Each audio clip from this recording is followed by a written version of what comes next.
Questions? Madam Speaker, to ask the Honourable Minister of Youth and Sports whether in regard to the forthcoming Indian Ocean Island Games, he will state the estimated total cost of A, the Côte d'Or multi-sports complex inclusive of all amenities, and upgrading and renovation of other sports amenities under Plan B, and B, for the preparation of athletes, hospitality, and organization during the Games. Mike, please. Madam Speaker, I would like to inform the House that the Indian Ocean Islands Games 2019 will comprise the following 14 disciplines, namely athletics, badminton, basketball, boxing, cycling, football, judo, rugby, swimming, table tennis, volleyball, weightlifting, yachting, and beach volley. In addition, there would be sports events for orally, mentally, physically, and visually handicapped persons. I would like to inform the House that the Games would be held in Mauritius as well as in Rodrigues, where the semi-marathon of 21 kilometers would be held and the judo team competition at Malabar. Madam Speaker, in reply to the private notice questions of 22nd June 2018, my colleague, the Substantive Minister of Youth and Sport, informed the House that in the normal course of things, Mauritius would have been entrusted the organization of the 11th edition of the Indian Ocean Islands Game. However, once the Comité International des Jeux, le CIJ, decided to withdraw the organization of the 10th edition from the Federal Republic of Comoros and entrust it to Mauritius, we were faced with an uphill battle in terms of construction and renovation of our sports infrastructure. Time being the essence in the organization of multi-sport games of such a magnitude, government decided, in line with its vision, to develop Mauritius as a sports destination. First, to set up a state-of-the-art sport complex in Côte d'Or Saint-Pierre, and secondly, to upgrade and renovate existing sites.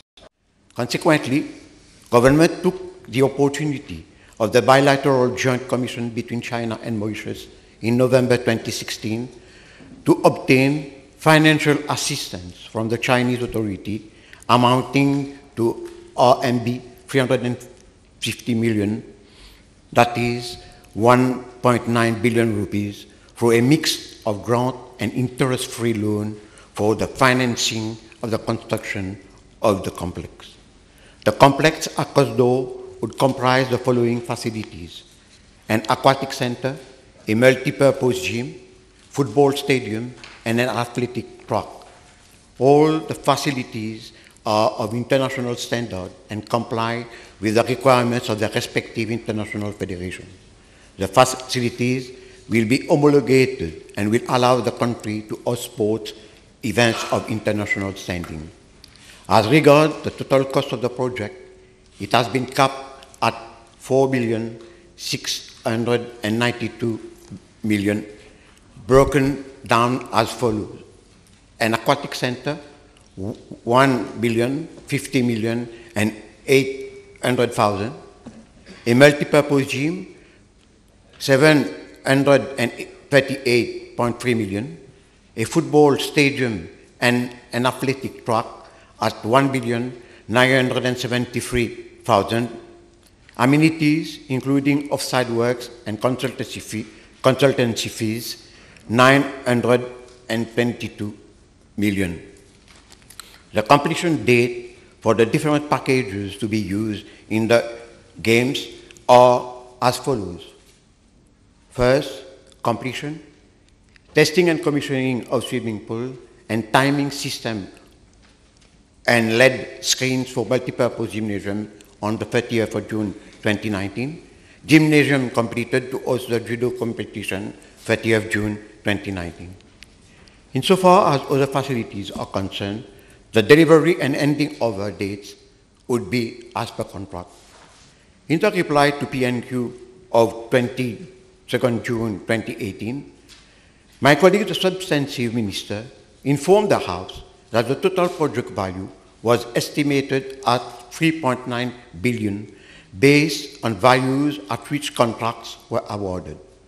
However, following the recommendation from the Geotechnical Investigation Report, increase in costs amounting to 765 million were due to changes in design, substantiated by additional piling works, changes in roof structure for all three main facilities, and mechanical, electrical, and plumbing works. The changes in roof structure for the three facilities have been approved by the Chinese authority. Madam Speaker, I need to stress that the Côte d'Or complex should not be viewed in isolation and aggregated to the Indian Ocean Island Games only.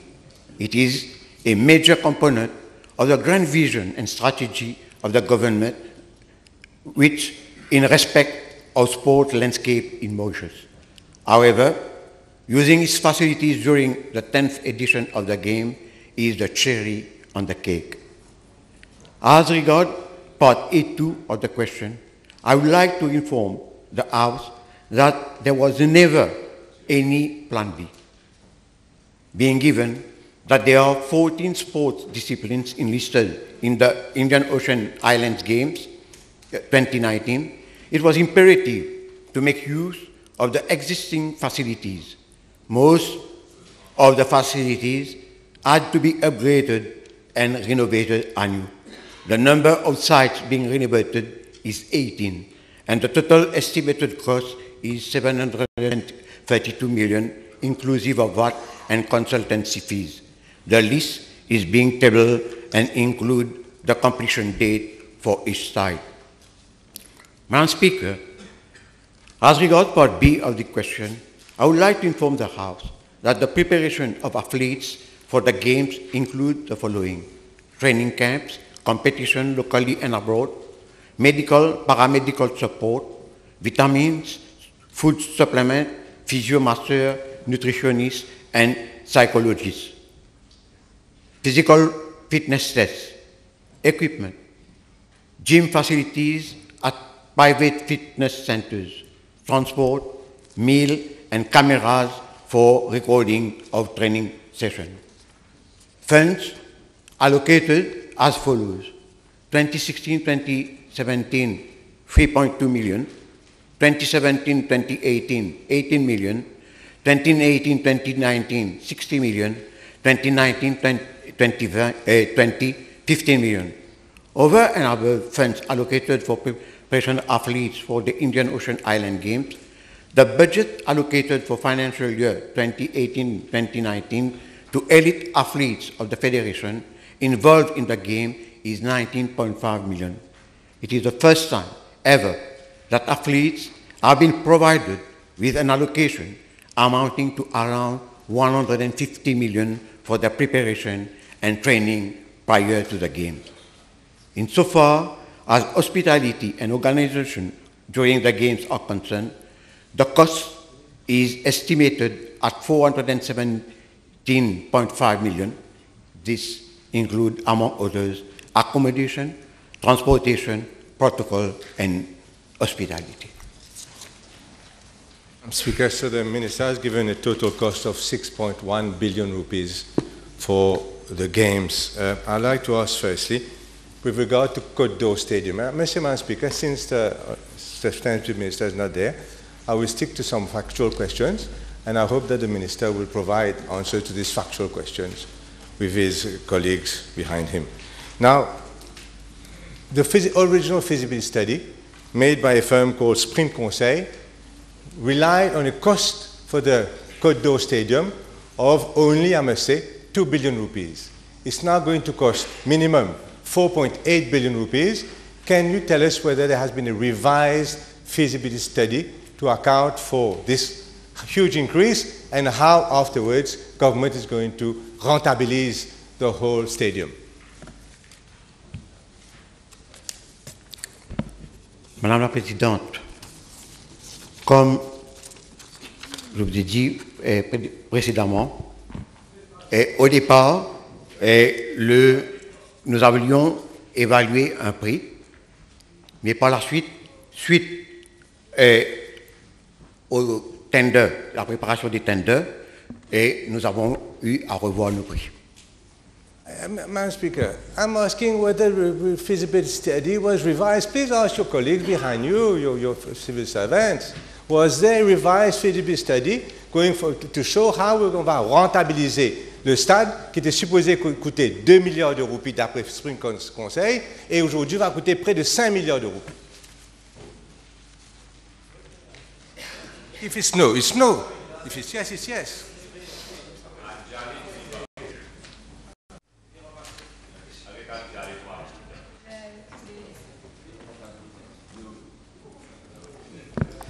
Oui, nous avons, Madame la Présidente, un business plan et un strategic plan a été commissionné par Protas Consulting Limited en décembre 2018.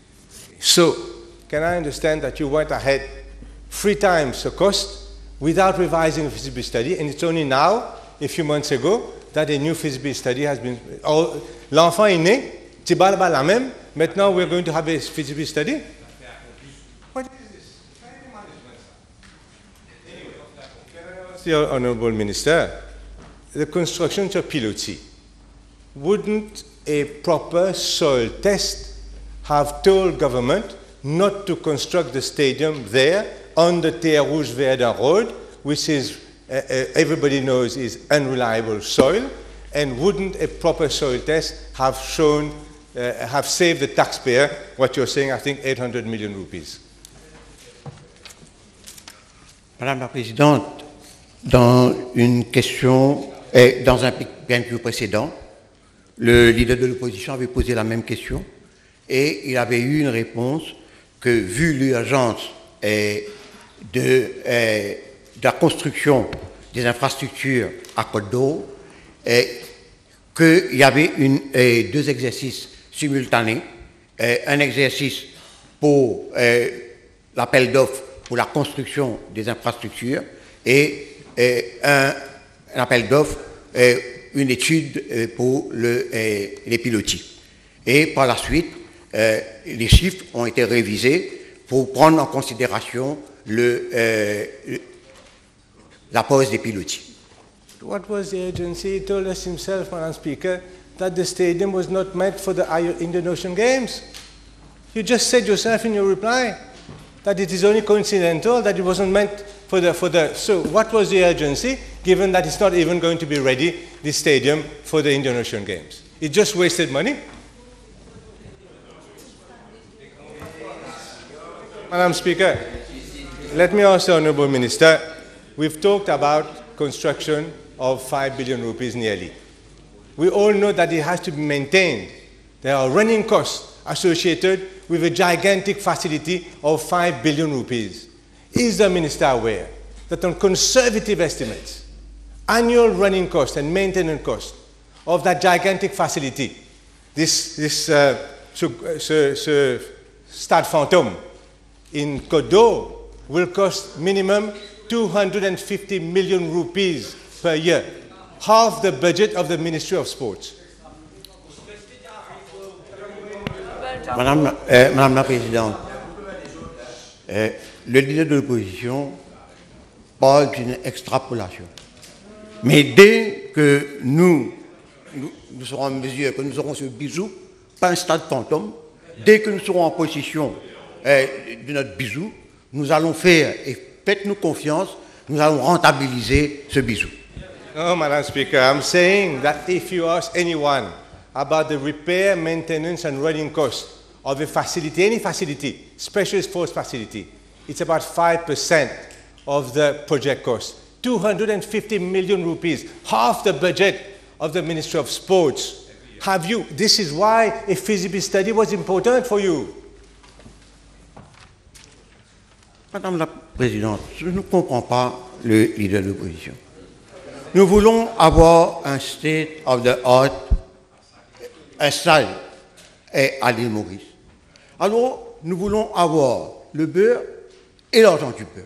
Il nous faut prendre en considération, que si nous voulons, à chaque fois que ce gouvernement va de l'avant avec un projet moderne, l'opposition essaye de nous rétracter avec une politique de non, il n'est pas bon.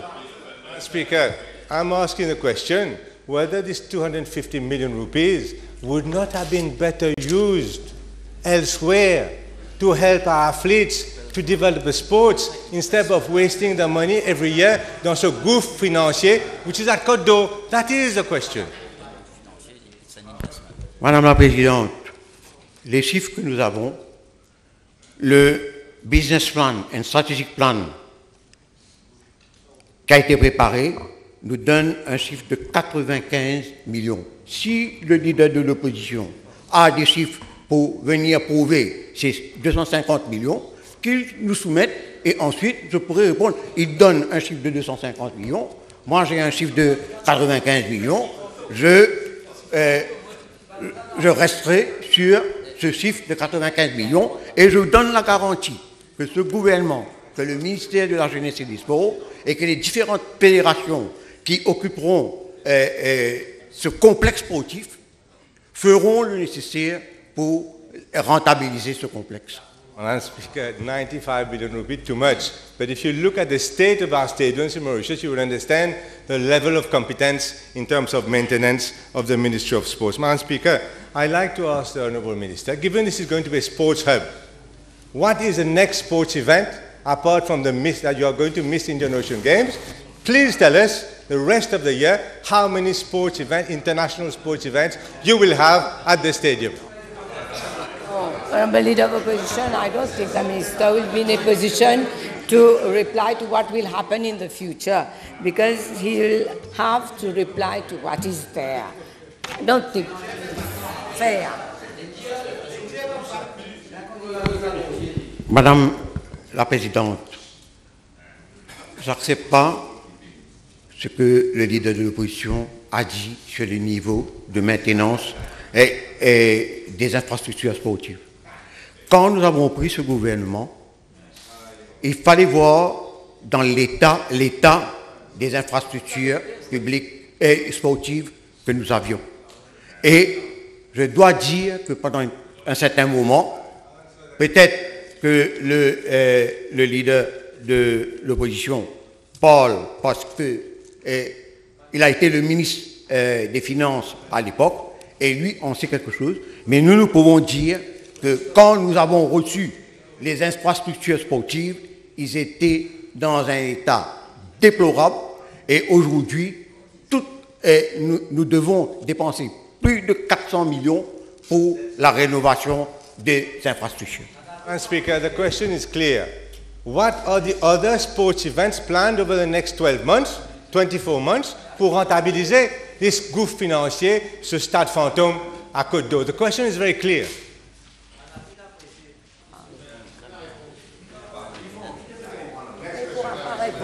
I want to ask the Honourable Minister whether he is aware that where that stadium is sited, where it is there, there's no bus service. The nearest bus station is 2 kilometers away. I know it's meant for athletes, but we're going to run there where there's no bus service. It is sited in the middle of nowhere. Why? All down the side of the house, please. Honourable Ratna, don't obstruct the good and smooth running of the house. Madame la Présidente, je ne comprends pas le leader de l'opposition. Ça, il vient nous dire aujourd'hui, mais nous avons déjà prévu, lorsque nous avions préparé tout le projet de Côte d'Or, nous avions préparé un Traffic Impact document qui nous dit, et je peux vous dire aujourd'hui, pas plus tard que le 1er mai, dans la vision de ce gouvernement, nous pensons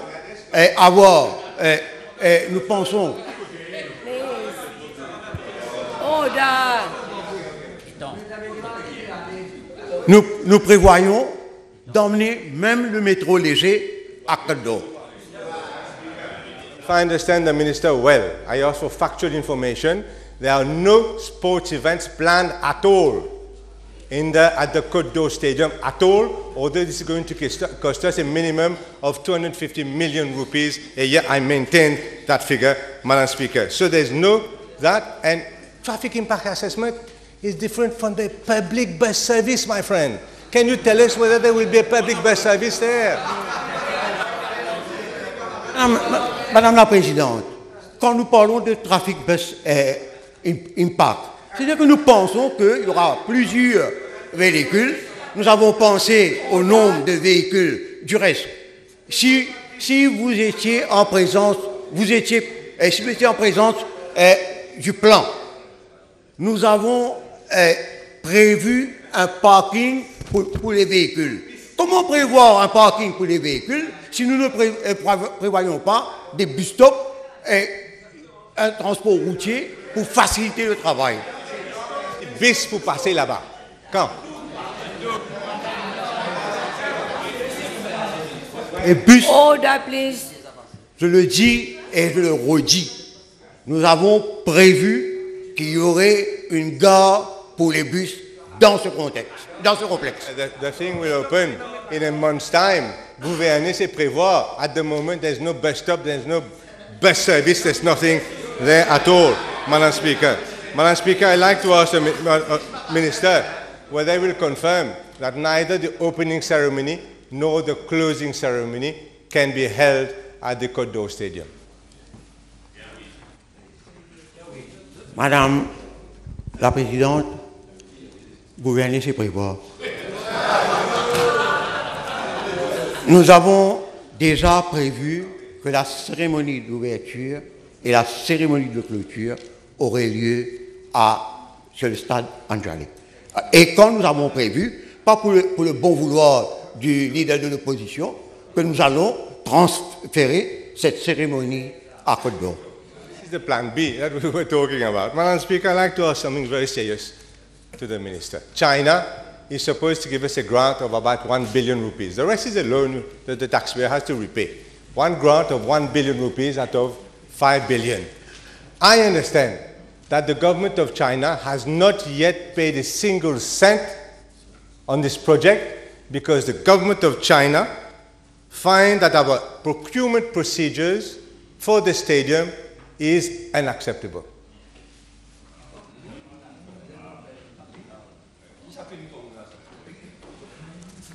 Madame la Présidente, I think that for that question, the leader of the opposition should come with a substantive question.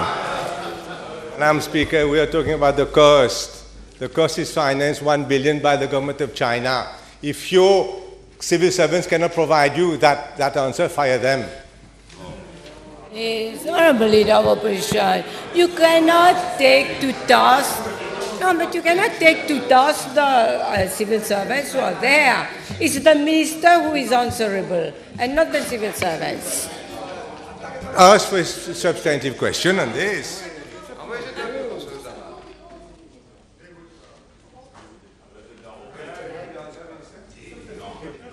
The question is, why hasn't the government of China so far not paid 1 single cent? Because apparently it is not satisfied with the procurement procedures to appoint a contractor for the stadium.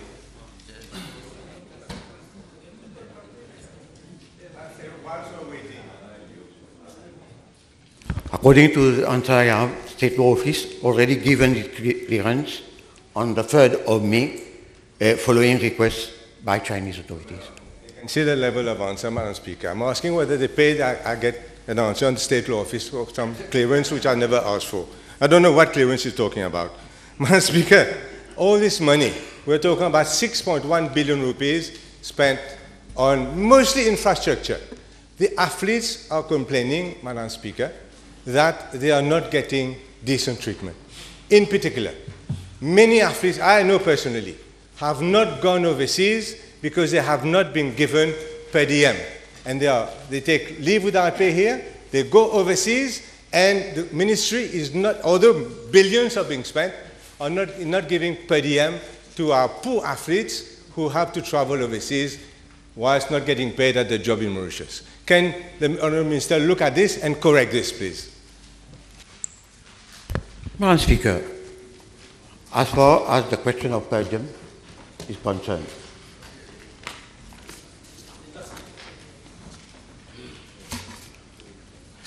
I have a breakdown for the preparation of athletes, which amount to 6,080 million. And I can 6 million and table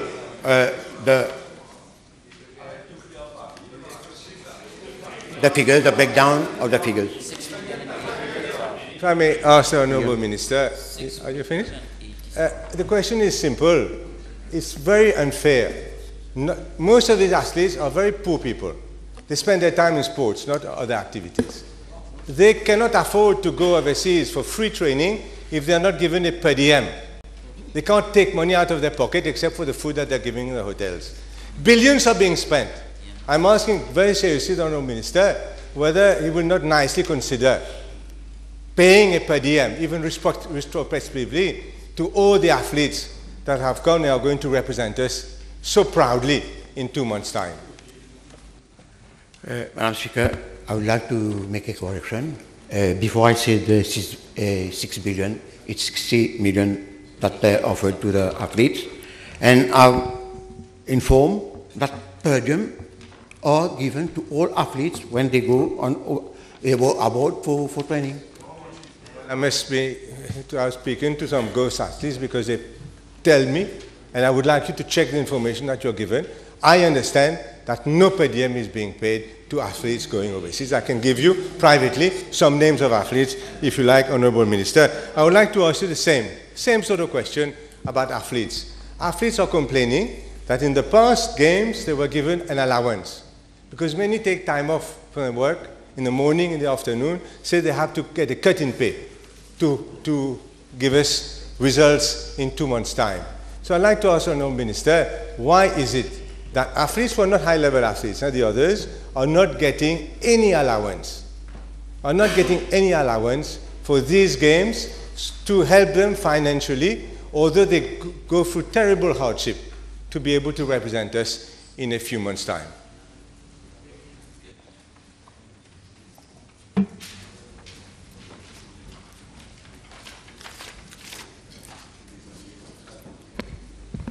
Yes, as you said, in fact, elite athletes are benefit from budget from their federation, and in fact, a federation have been advised to assist all the athletes who are not benefiting presently from elite funds.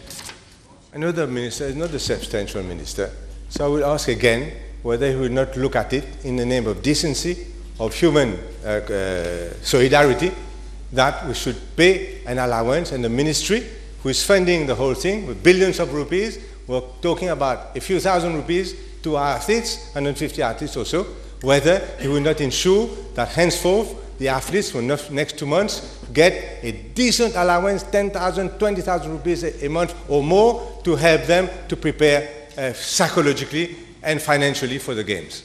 Honourable Leader of Opposition, you have 1 more minute. I will give your suggestion to the substantive minister. Speaker, may I ask the final question whether the Honourable Minister will just answer this question.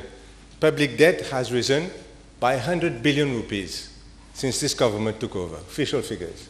Does he not think that it is the wrong priorities, total wastage of money, that such a huge amount of money be spent on a stadium in the middle of nowhere at Côte d'Or, whilst a plan B costing 700 million rupees is also being spent for the same games? Whether that money could not have been used to build more than 45 houses that MEF has provided, to do some drains, to give water, etc. Madam Speaker, I was expecting that question. And I can tell you, that's the same question that you are asking. I remember long ago when the then government, wanted to construct what we call chemin neuf.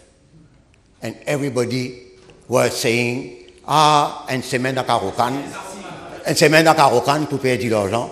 And we know today how much that road has been useful. And tomorrow, in 20 years' time, in 50 years' time, athletes of Mauritius will thank that government for the decision that they have taken. Time is over.